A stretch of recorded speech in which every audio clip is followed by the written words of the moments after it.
Oh, well, good morning.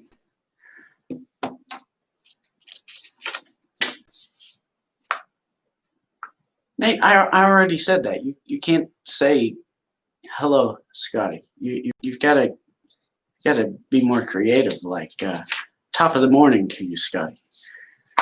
Um, let's see, we've got three folks here. How are you guys today? I don't know who's here, just numbers. I see Vanyo, Sean, Scotty. If you're here, please give me a good morning and drop your name right there. That way we can see who all's on here this morning. Just in the not the description. What is that? The chat bar. Hit me up with your name. Just want to be sure I see who all's here and be able to tell you good morning to your name while I drink coffee. So I do want to bring this up as far as announcements go. I have been looking at time with us starting at 10 a.m. I know that that ends up bleeding over into when some of you guys travel to get here for second service. Since the church is now open, I'm going to be trying to end as quickly as possible as far as be prompt to the point, hoping we can start ending at about 10:30, 10:35. That gives you guys ample time to get here to the building. So just giving you a heads up on that. Who we got here? We got Nathan E. Vanyo Jr. All right, Junior. Can I block comments from people? Francis, good morning. Let's see, Matt Brown. Top of the morning to you. You shouldn't talk to Nate that way. AKA Nate Dog. Wow. All right. Amen, buddy. Oh, so that means you're talking to me, jerk. We are going to be continuing on with our series on the Sermon on the Mount. I do want to say we're starting to, in that, get into, you may have noticed last week, get into some harder topics. We're going to be doing this up until we're in the youth room. I keep getting asked when we're going back in the youth room. So here's the official announcement. When you're in the youth room, sitting there, and I'm in front talking, that's when we're being in there. Planned that one out. Now we are minimum of 3 weeks out. If I have the baby today, we've got the week that the baby's here, then 2 weeks afterwards. So very minimum, we're looking at 3 weeks out. Maybe we'll get started in August. Maybe we'll get started in September. Maybe a meteor will come and put us out of our misery. I don't even know anymore. So we're angling towards getting it started as soon as we can. But as soon as we have a selected date, we'll let you guys know right here. And so if you're here, you'll get to know before everybody else. Helpful as usual. Of course, I do my best. So for sure, we're not starting in the month of July. We'll clarify that and knock that month out of the lineup there. So we are going to keep going through the Sermon on the Mount, and once we get back in youth room, what we'll end up doing is we will switch gears and go ahead and get back into Acts and First Samuel. That way we can finish those books up before we forget where we've been. Thank you guys for being here. Let's go ahead and get started. So we are today in Matthew chapter 5. We're actually going to be looking at two verses. That's as far as sectioning out the Sermon on the Mount, that is the section about divorce. So I was kind of hoping I'd have a baby just so that Nate would have to teach this one. And then when Nate saw me teaching, he's like, Oh, yay. So excited to hear you teach on divorce. So, I mean, this is a topic nobody likes talking about. It's painful. It hurts, and many people probably watching right now have dealt with divorce to some extent. Mom or dad, maybe a friend, maybe a sibling or an uncle or an aunt. Maybe as far as adult leaders, some of you guys, it's not a fun topic. Any way you cut the cake is not delicious. It's like a cheesecake, and cheesecakes are disgusting. Make that a t-shirt. Um, but here we go. I do want, as far as the as far as discussion goes, I've got my computer over here. Um, Yeah, I'm pointing the right way. So right there is the discussion. Please put any questions or thoughts you've got in there. Um, I'll do my best to answer them without rambling. There are so many tangents you can go on.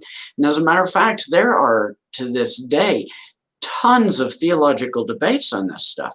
So it plug any questions. I'll do my best. I do want to, before we get too far into it, to give you guys a resource. There's a group called Family Life, and they put out an article called "Does a Good God Want Me in a Bad Marriage?" That's got some good content there, some scriptures that we won't be covering today, but I'd encourage you guys to listen. Now, so here's the fun part. You guys are Grace Youth. Chances are the majority of the youth group, going out on a limb here, majority of the youth group's probably not married. So very easily you could check out and be like, doesn't apply, and log off or go to sleep. Want to encourage you though that knowing this stuff helps you build the foundation for the future in your life. So here we go. We're going to go ahead and read our 2 verses. Sermon title, Divorce. Because that's what this section's captioned. All right, here we go. It says, where are we at? It was also said, whoever divorces his wife, let him give her a certificate of divorce. But I say to you, that everyone who divorces his wife, except for the ground of sexual immorality, makes her commit adultery. And whoever marries a divorced woman commits adultery. So that's it. That's what we've got to go off of here. Now, luckily, we see other teachings by Jesus in regards to divorce.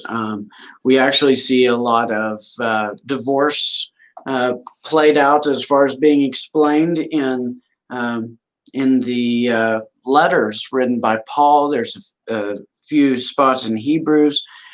We also see Mark saying some stuff, but it's one of those topics again that's very hurtful. Even if it was a good divorce and nothing went terribly bad, nobody was suing somebody else, and you just quietly separate and go your own ways, there's still deep wounds there. I've talked to people, they're like, oh, well, I don't care, I'm better off without. There's still deep wounds. Even if you're better off without them, there's still wounds that if we were to really sit down and be honest, they hurt. You wish they weren't there. So what does that mean for us as teenagers? Us, as if I'm a teen. What does it mean for Grace Youth as teenagers? Well, I think we end up having this idea of relationships come into play, because you've probably heard the old joke: 100% of divorces were caused by marriage, and which, yeah, that's true. You won't get divorced if you never get married. But there's a lot more in here. And I think it's important to, while you're young, be aware of this so that you can avoid the pitfalls and the hurt and the pain that happens with divorce. And those of you who are a young one who is split between parents, you see how hard that can be. You see the hurt. Some of you guys experienced the hurt, and it happened within your lifetime, in your where you remember the fighting and the pain of feeling like you have to pick a parent, feeling like if you split one way or split another way, you're making the one parent more important than the other. Um, but it is rough. So how do we handle it? How do we deal with it? Well, I want to start at the beginning. We'll look at how we can set up to be sure we don't end up there. Then, if somewhere down the road you do end up in that place, how do you handle it? What is the appropriate response?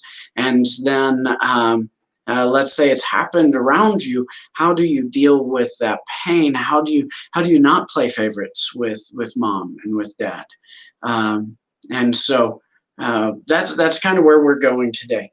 I do want to look at 1 Corinthians. I think we get some clarity here in 1 Corinthians, or yeah, 1 Corinthians, 1 Corinthians chapter 7.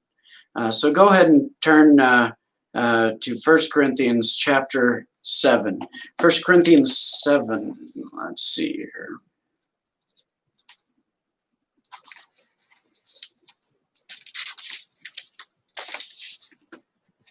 And in 1 Corinthians 7, it's a bigger section, and it's the section in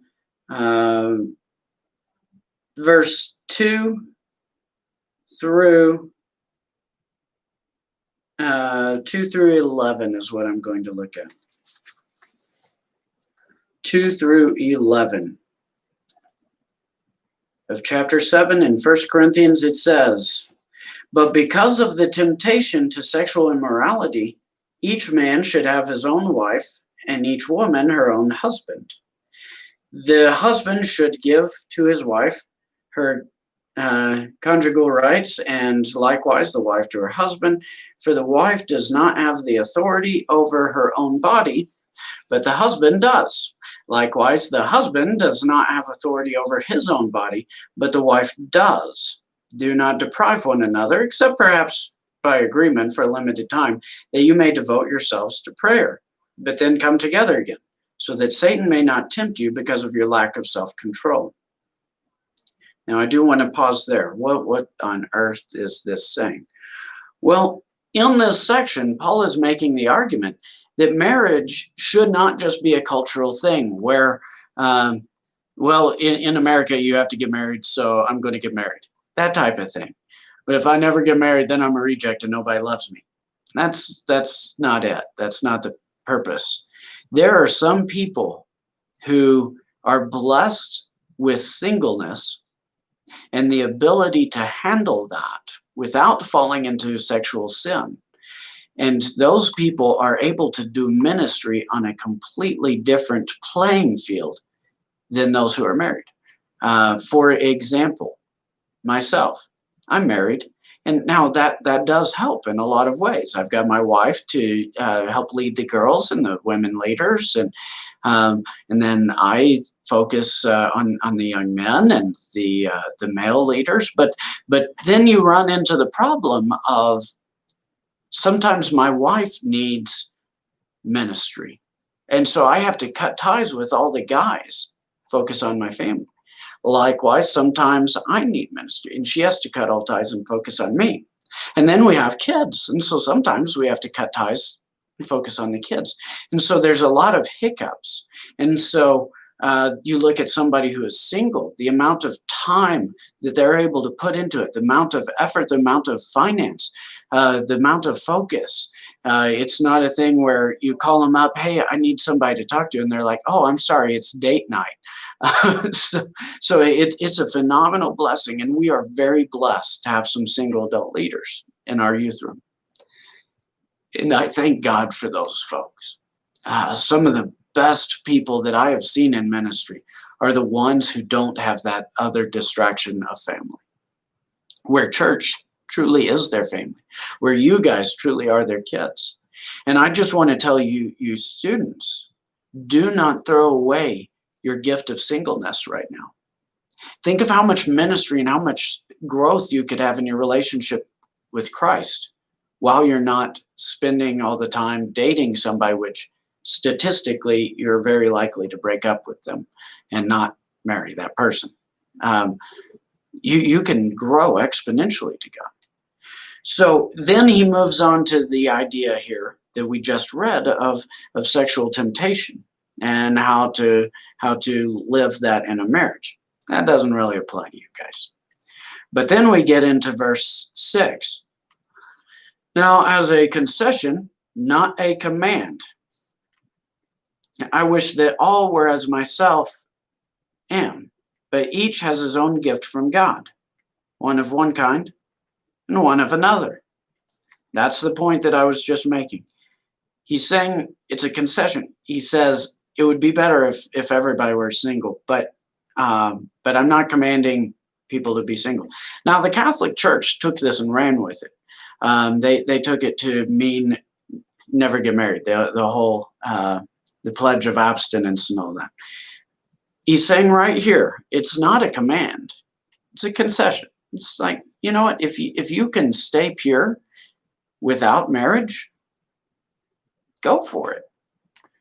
Then we keep going. To the unmarried and the widows, I say it is good for them to remain single as I am. But if they cannot exercise self-control, then they should marry. For it is better to marry than to burn with passion. So just so you guys know, that's why I'm married, because I'm weak. I have low self-control. And so I fall into this marriage thing that he's talking about. Some people have more self-control and they can make it. Let's keep going here. Verse 10. To the married I give this charge. Well, not I, but the Lord. In other words, last one was not a command. This one is. This one is a command. I give this charge. The wife should not separate from her husband, but if she does, she should remain unmarried, or else be reconciled to her husband. And the husband should not divorce his wife.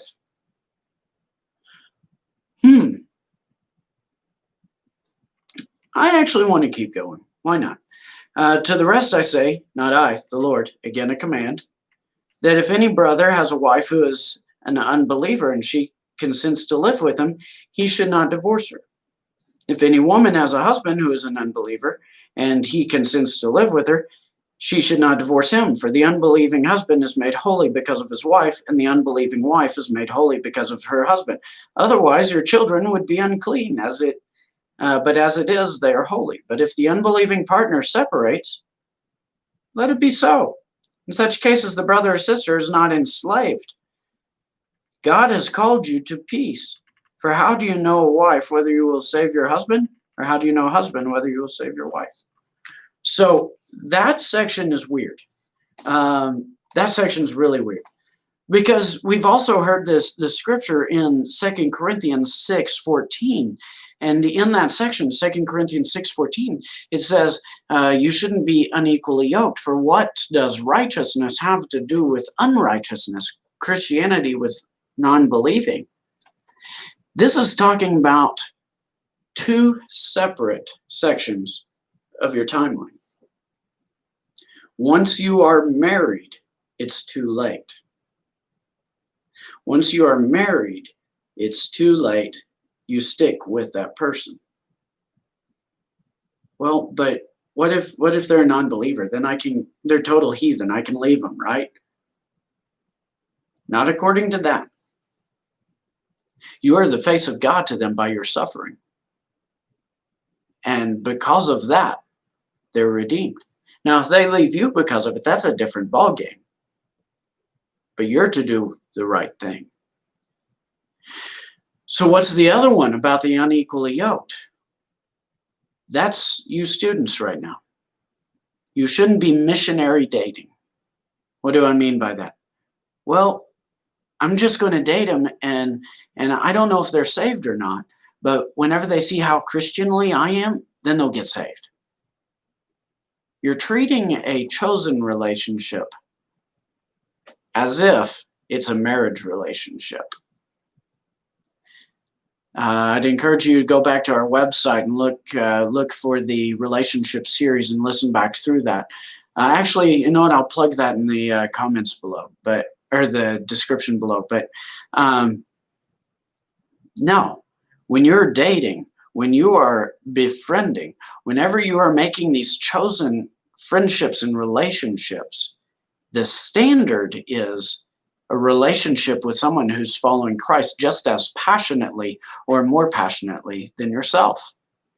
If you want to help prevent the divorce concept coming up in your future marriages and things that your kids then have to muddle through, then don't try to put darkness and the light in the same box. Don't try to put sin in the box with righteousness. It's like oil and water. It cannot mix. And there will always be a layer of tension between you and that person. Heather says, if someone isn't actively leading you closer to God, they are actively or inactively leading you away from God. That is exactly correct. And so you have to be equally yoked. That should be one of the conversations you have before you start dating is where are your beliefs? If the answer is, oh yeah, I kind of believe in a God, that answer is not good enough. Kind of believe in a God? The scriptures say that even the demons believe and shudder at his name. So you're one step less believing than demons who are burning in hell. Don't be yoking yourself with that. Don't be connecting yourself with that. If the answer is, oh, I am on fire for God, and this is why, this is when I got saved, great. Run with that. That's beautiful. But if it's, you know what, I'll just let you be a Christian and I'm not going to hinder that. You just kind of do your thing. That's unequally yoked.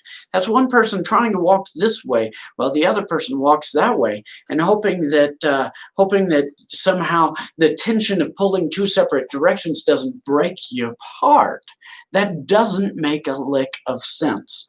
Sean says, are you certain that a command, my version says in verse 12, but rest I, not the Lord, say. Hit me up on what translation that is. I want to compare that. Verse 12. I switched back to Matthew. Let's see this. 1 Corinthians 7:12. To the rest I say, I, not the Lord. Oh, I read that backwards. To the rest as I say, I, not the Lord. So I read that backwards. Correction. So this one, the wife is an unbeliever. So this is his suggestion on what to do here. And the reason for his suggestion is because of what we see in Matthew, there in Matthew chapter 5:32. You also have it spoken again in Matthew 19. And thank you for that, Sean. I appreciate that. 19, verse 9 of Matthew goes back into it with, and I say to you, whoever divorces his wife except for sexual immorality and marries another commits adultery. So you end that relationship based on the believer-non-believer thing, then you're setting up not only the divorce, which is not of the Lord. But now adultery, you're compounding sin. So that's why he's saying that. So thank you, Sean. Good catch. And then in Mark chapter 10, Mark chapter 10, it's right after Matthew. Mark chapter 10, my pages would stop sticking together right there. Chapter 10, verse 6 through 9. Chapter 10, 6 through 9 says, and we're fixing to close out, just so you guys know. I want to be sure you can drive up here to the church for second service. Mark chapter 10, 6 through 9 says, but from the beginning of creation, God made them male and female. Therefore, a man shall leave his father and mother and hold fast to his wife, and the two shall become one flesh. So they no longer are two, but one flesh. What therefore God has joined together, let no man separate. And so this, you see this over and over, this deal of divorce. And I'm going to straight up say it this way, just to play it out. Divorce is destructive. Divorce is destructive. The best thing you can do is avoid the divorce. And the best way to avoid divorce is to follow God's plan in finding the person to marry. There's a man, he gave me permission to use his story here, but I did marriage counseling. There was a problem that arose in the marriage counseling where it's like these two are going two different directions. This is not going to work. But they decided to get married anyway. I didn't make a big deal out of it in the marriage counseling. I brought it up, but I didn't make a big deal. And they kind of did their own thing anyway. Just a couple months down the road, that very issue is what the enemy, Satan, used to rip apart their family unit. And both were hurt. Now, if you say, well, they're better now. I would argue and say, no, they are not better now. They were better before they got married. Because before they got married, none of that pain was there. What if they had held out and waited for God to put that individual in his new wife's life, so that they could be the first marriage there? They would have bypassed the pain. So you got to be careful who you're willy-nilly throwing your relationship together with. And not every marriage is going to be beautiful. There's going to be some that are miserable. As a matter of fact, I'll throw this out there. My marriage is miserable. There are times where my marriage is glamorous. There's times where my marriage is the pits. There's times where my marriage is average. Because you see, in marriage, life still happens. You've still got your ups and downs. And if I'm expecting happily ever after Disney movie fireworks in the background, that's not real life. There are going to be times where I'm a jerk and I mess up the marriage. I need forgiveness. There are times where Ruth, she's going to be slightly less of a jerk than me. But I have to forgive her and give her grace to move on. See, that's where we run into this idea of marriage reflecting Christ in the church. See, God is a perfect husband. He never messes up. I wish I could be more like that. We're the imperfect bride that always runs off and messes up things. And because of that, we have every right, according to Scripture, to be divorced from God, to be separated from God. But in His mercy and in His love, He forgives us and brings us back. That's beautiful.